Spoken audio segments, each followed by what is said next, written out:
stage, on stage with Jim and Tom. On stage with Jim and Tom. On stage with Jim and Tom. On stage with Jim and Tom. Tom and Jim. Tonight, we welcome Built for the Sea to the stage of the Phoenix Theater. Formed over 10 years ago in the Bay Area, this band has more history than we have time to list here. They are signed to Tom Morello's label, Firebrand Records, and their music has been featured in shows like Bones, Catfish, The Sinner, The Royals, and more. Tonight, we'll get to know the people behind the music, and later they will play that very music. Please welcome to the program, Built for the Sea. Welcome. Thank you. Thanks A so hearty much. welcome. I think a fascinating thing about this band are the different songwriting philosophies of the principal songwriters, as Leah and Daniel. As Daniel put it to me, this is an ongoing conversation and really the only real struggle we have, however small. Could you go into that a little bit, just to kind of provide some background on that? Yeah, go, Daniel. You're going to fire the first shot, Yeah. and then she'll fire back. Yeah. I don't think there's not a shot. I think we Fuck you, Jim. we appreciate different approaches to music. When I hear lyrics that are heavy, it turns me off. So I think when we started the band, we just had a kind of a compromise to try and, well, that's the compromise we make. Like, try and make them a little more abstract. I personally like lyrics. Like, I would never try and stop her from writing what she wants to write about, but it's about making those lyrics abstract so they can apply to anyone, or anyone that can relate to them. They don't have to, specifically be aligned with like anybody's political ideals to like listen to music. So that's important to me. But I don't think we've had a problem so far, have we? No, I think that we're currently creating problems. Yeah. Well, that's not the intention. I'm just but kidding. what fun it would be to watch a band break up in front of our very eyes. What I read from your email, it's just a fun joke between friends. What I read from your note was that you were kind of more focused on creating the atmosphere. You're like creating the mood, the mode. Like, that's kind of what inspires you as a songwriter. Whereas Leah, you have a background which makes you kind of go more activist sometimes. You want to like get a message across, sometimes a direct message across. And so what this band produces is where you meet and compromise and mold both those worlds. Would you say that's a good way to put it? Yeah.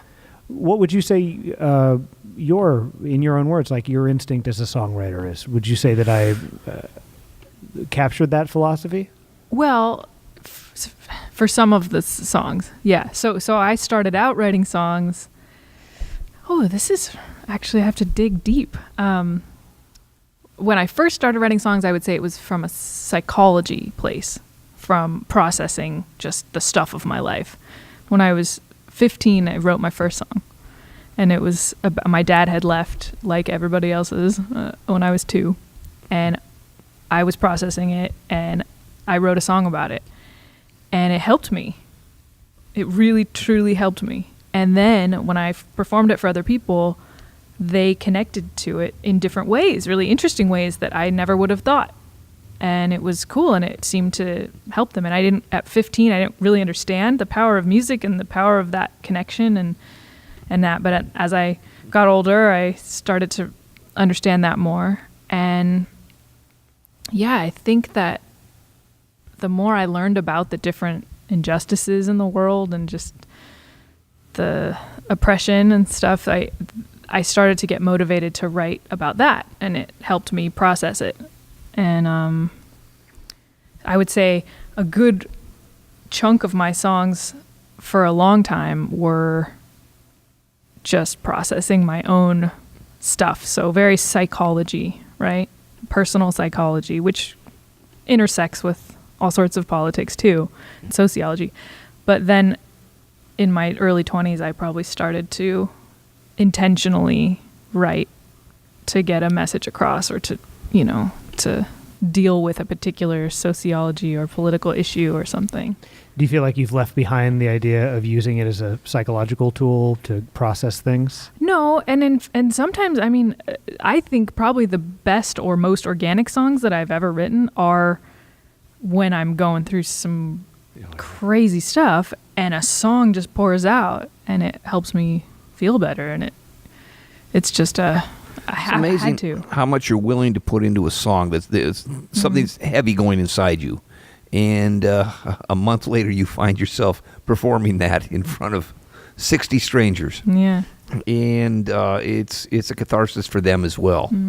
That's nice to hear and to remember, because there's honestly times in my life where I've been like, I don't want to do that. I don't want to write this song.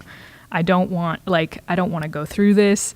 It's so emotional. And then having to perform it again and relive it over and over and over. Like, there's certain ones where I'm like, please just leave me alone.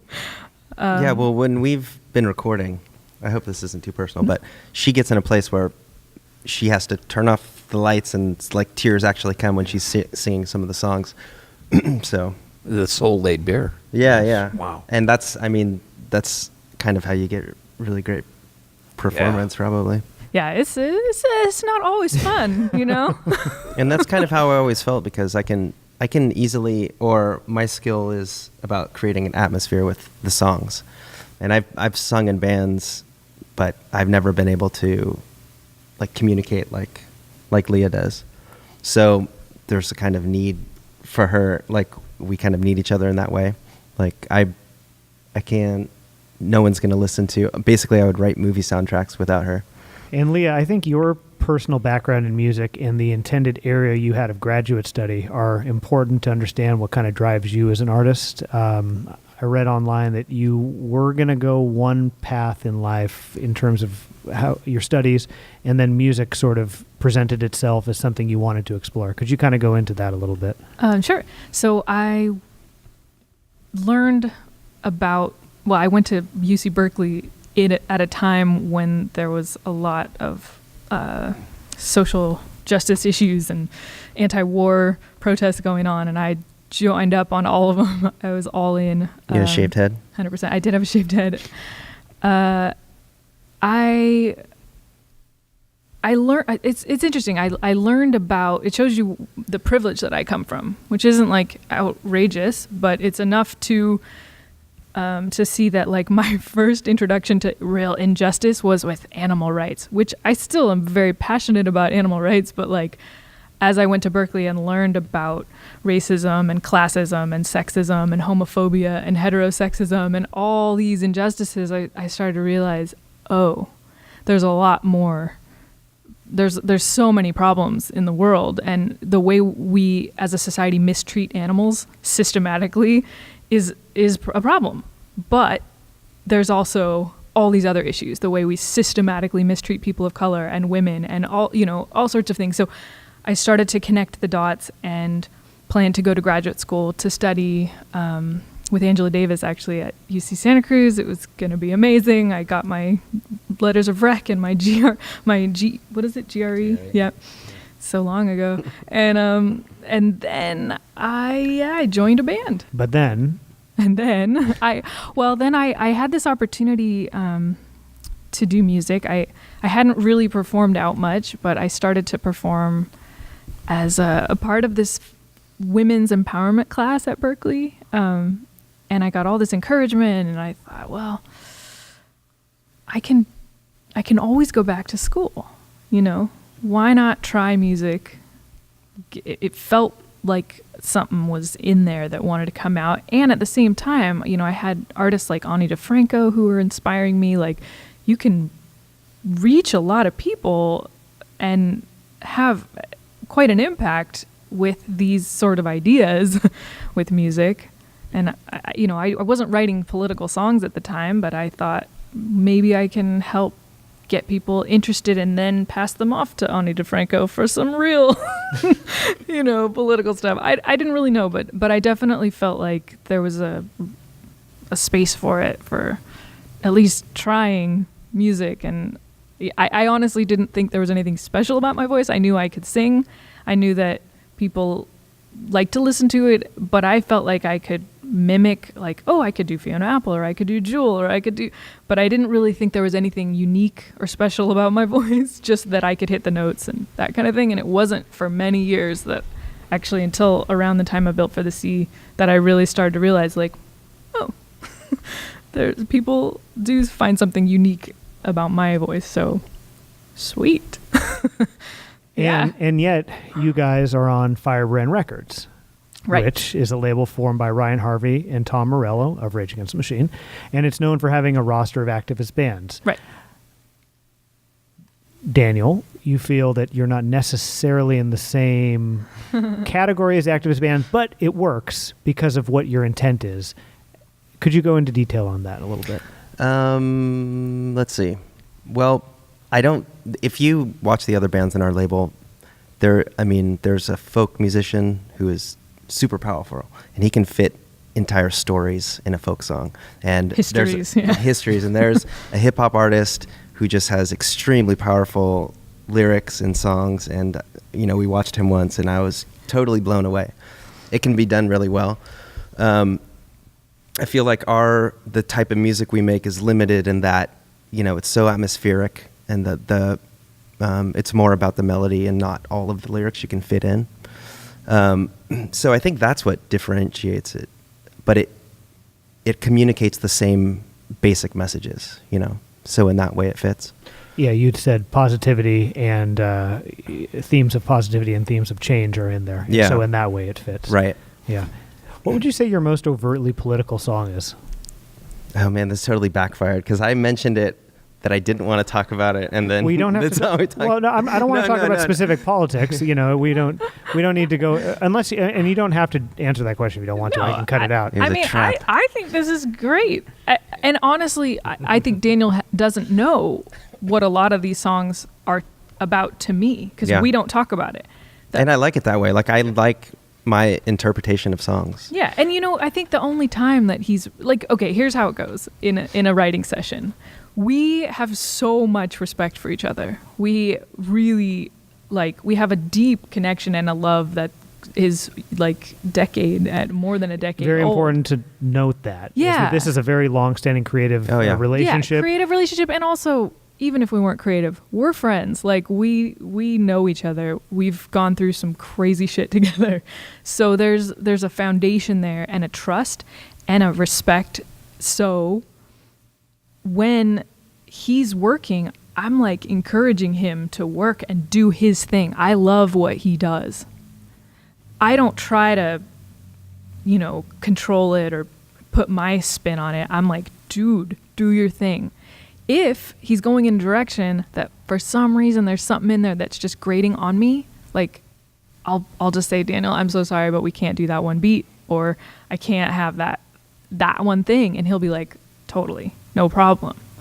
Same thing goes. If I'm singing and I'm just oftentimes just singing, I don't know what I'm singing. I'm just trying out lyrics, picking them out of the air, right? Just trying to let go and just sing something that goes with what he's doing. And a lot of times, it just works, which is amazing, right?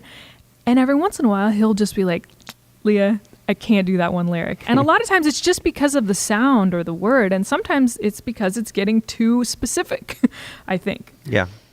So I'm like, no problem. Let's try something else. And it works. It's beautiful. It's not an ego thing. I think a lot of people go in with I've got this worked out and it needs to be the way I see it. And we're just we're just going to come up with something that works for both of us. We each have stuff that we do on our own. So that's total freedom. This is us together. So it has to work for both of us. The reason I asked that question is not to disobey you directly, Daniel. But I've listened to the two EPs you put out since you got back together. Yeah. And just at a listen, they don't come across as activist or as political. In fact, they come across as deeply emotional and evocative, and they really make you feel things. But one thing that does not come across to me is that I'm being preached to. So that's why I'm actually curious, because you, as the person who kind of drives the more message-based part of these songs, I'm just curious what you think is your you're most infused with a message, or your most powerful song that's getting something across? I think Sinking Ship, probably. I have a feeling you'd say that. Sinking Ship, to me, is extremely political. What about, is it Ghosts and Images? Ghosts and Images? Yeah, that's you've got some lines in there that are quite haunting. It seems as though you're peopling a space that is also that you're sharing with some ghosts. You are aware that they are aware of what they've done, and you're willing to live with that, and they're willing to live with it. I've found that an incredible concept. That's really cool. I mean, I love that interpretation. That song honestly has nothing to do with me. I wrote the song, but that song came from a friend of mine who, he had written a story at the end of a book. The book's called Shock and Awe. He had gone all around the country right after the Iraq War, I guess, and was taking pictures of the just desolate towns that had been just basically abandoned, and just showing you the juxtaposition of what's going on here and what's going on there. It's a really powerful book. And at the end of it, it's a story about his time traveling around hitchhiking, and he met a homeless veteran, and he tells this story that just brought me completely to my knees. And it was a veteran who struggled with everything that you would imagine and didn't really want to be here anymore, but didn't have the guts to go through with it. And man, when I read that story, it just completely, it destroyed me. And I wrote the song, and that was one of those songs that just poured out and was immediately done. And I did a little recording on my phone and sent it to him. And he was in tears, and it was just one of those magical things. This is what's great about this project, just from my very limited knowledge of it. I've spent some time with your music. I love that song came from that book and that veteran story, but you wouldn't know it necessarily listening to it. So learning that is such a wonderful thing. Yeah, and I love that Tom had his own interpretation. Yeah. Let's talk about Sinking Ship. You mentioned that perhaps being the one with the most amount of message. Whatever you want to share about that song, I think would be great. Sure. That song was at a difficult time. My biggest struggle is feeling honestly is giving up on humanity. I have this incredible optimism and a belief in the people and people power, right? And at my core, there's a fear that at some point I'm going to give up because we've screwed up so badly as a species, right? So this song is basically an ultimatum to people saying clearly we're going down, clearly we're on a sinking ship, but we have to turn this around, and we have to do it now. And if you don't, then if you're not interested in helping and being a part of the solution, I have no time for you, and I don't want you in my life. And it's a parallel exactly with a relationship that I was going through. That became very clear that the relationship was a sinking ship. And it's either you're going to show me that you're with me and you're going to step it up, or this is over. So those are the things that were swirling around in this little head during the writing of that song. You also said that in regards to that song, you are worthy of love and connection, and someone who truly and deeply cares about you. Apathy is a relationship killer, a planet killer. Apathy is what allows corruption to spread, oligarchies to form. Exactly. Yeah. I think that there's so much parallel to what happens. People are just fixated on relationships, right? And finding that one and finding that healthy, lasting relationship. And I believe that that's really important. And to be in a healthy, committed, if that's what you want, then I believe you deserve the healthy, long-lasting, healthy, not toxic, right? And I think it's totally paralleled with the dysfunction that you see that happens in so many relationships is also happening on a societal level. I don't think I'm explaining this very well, but I think you are, absolutely. Yeah. That was dead on. And I feel that completely. yeah. Absolutely. And it affects me deeply. Cool. A conversational thread that comes up on here every once in a while, and we've kind of touched on a little bit, is like, who do you create this stuff for? It's like, do you do it for yourself, or do you do it for others, or is it a mix? And I think that's an interesting thing to talk about, because some people look at, creative pursuits as sort of a selfish thing. I do it because I'm feeling things and I just want to get it out and it makes me feel better. And then other people do it because they want to connect with people. I don't know. This is a heavily introspective question. No, it's a good question. Have you ever thought about that before? Because really, I mean, when you see the first band that completely blows your mind, you understand what it did to you, and you're like, oh man, I want to do that to people, because it's the most powerful feeling in the world. And then you have this struggle with that relationship, because when you first start out, you do want people at the shows, and you want people to care, and you want people to listen.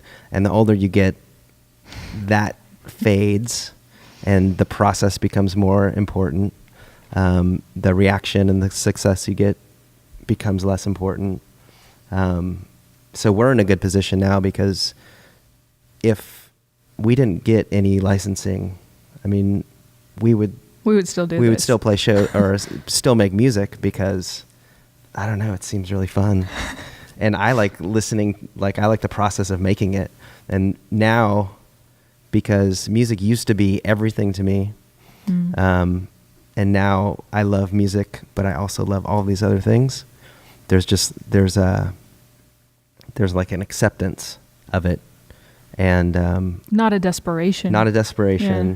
And there's just a much healthier relationship with making it. And you also, the older you get, you realize that nothing is about the end result. It's always about the process, Actually, I want to say something too, that I had a friend, actually the same guy who wrote that book, Shock and Awe, where the Ghosts and Images came from. He said to me, because he comes from the activist community, so I sometimes get this feeling of like, I'm not doing enough, right?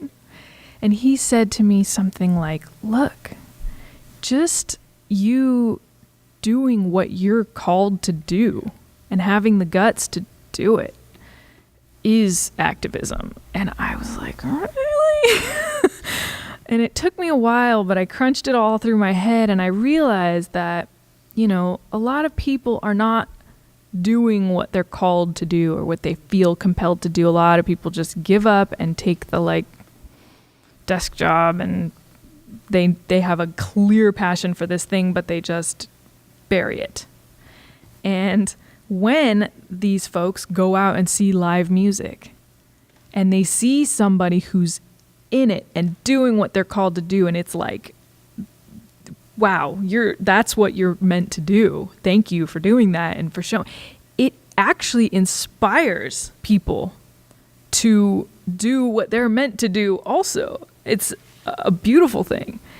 And if more people are brave enough to just say, yeah, this is hard. It's a roller coaster, but I know this is what I should be doing. I'm not going to give up on it. If more people do that, it inspires more people to do that. And I think it's ultimately making the world better. It's a world full of unemployed musicians. Exactly. Sounds great. But they're happier. Yeah. Well, I can't think of a better way to end the episode than on those two dueling points.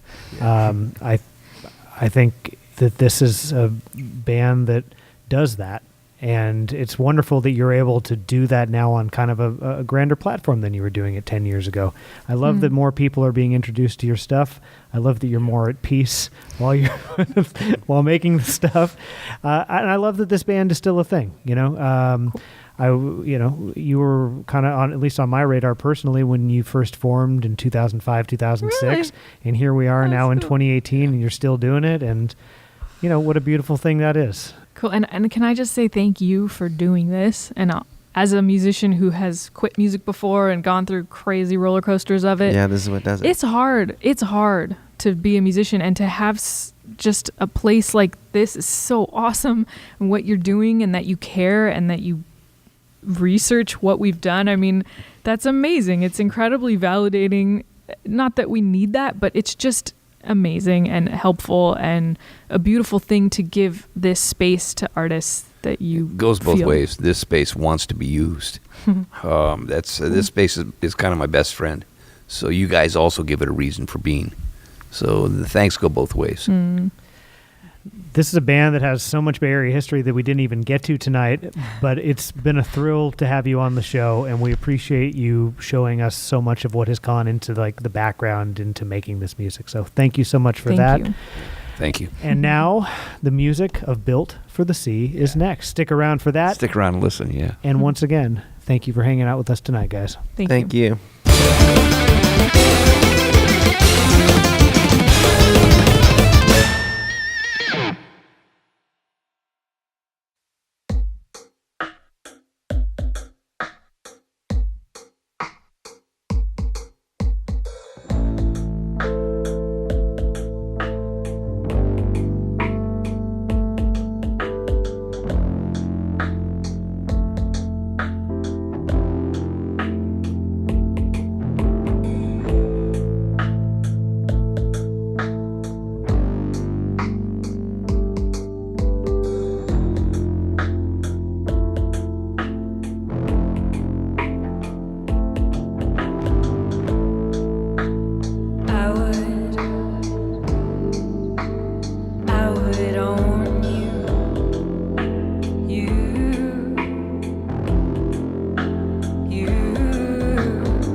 fear no, I fear no more.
coming to you?